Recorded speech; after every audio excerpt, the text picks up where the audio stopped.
Hello, everyone. So, for those of you who wonder how I'm able to come out with the Economist summaries I do for the week, this one for the week of November 16th, on the 16th, well, believe it or not, you actually get the online equivalent on Thursday. I don't know quite what that is, if it's a logistics thing or if it's just a time zone thing, but we actually get it here in the States at Thursday rather than Friday.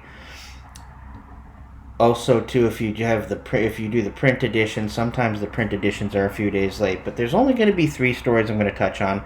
Climate mitigation, it's going to be cheaper than you think.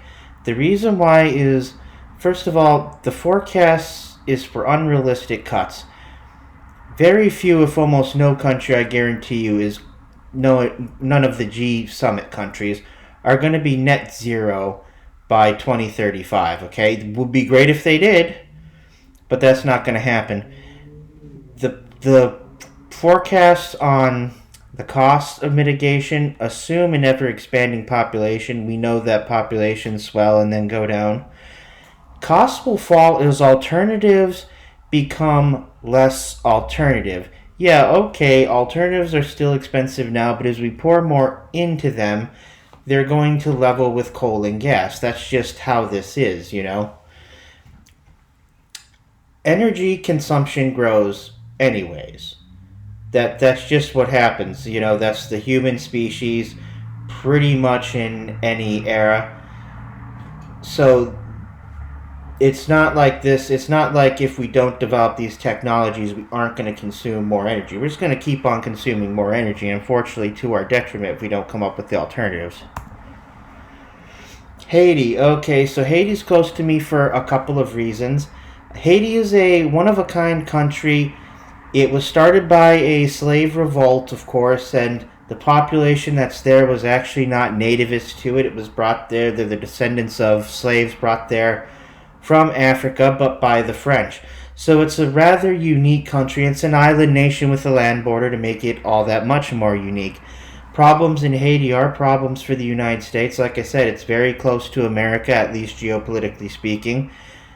It causes migration issues. Geology and politics both work together in the worst of ways. Most of you who can hear this are probably old enough to remember the horrific earthquake they had. Had that, I think, 2009, 2010. I can't remember. It was as I was getting out. It was as I had just gotten out of the U.S. military. I remember that. The last leadership there lasted 166 days. Pretty much criminals have taken over the island, unfortunately. You know, I don't know what you'd call that, maybe kleptocracy or something. Either way, it's pretty bad. I don't know if it'll ever get back on track. It's been years, I think 2021, since they had a president. And last, I wanted to look at the National Security Advisor. This seems to be a pretty good appointment here. I know that Trump's cabinet appointments have, raised an eyebrow here or there. And hey, not without justification. But this guy was career military. He's been on three congressional subcommittees: Armed Forces, Foreign Affairs, Intelligence. He made colonel. He's the current representative, and he's from Florida. Florida really did make out like a bandit when it comes to, high-level presidential appointees. You have this guy who's National Security Advisor. You have Matt Gaetz, who is nominated to be Attorney General.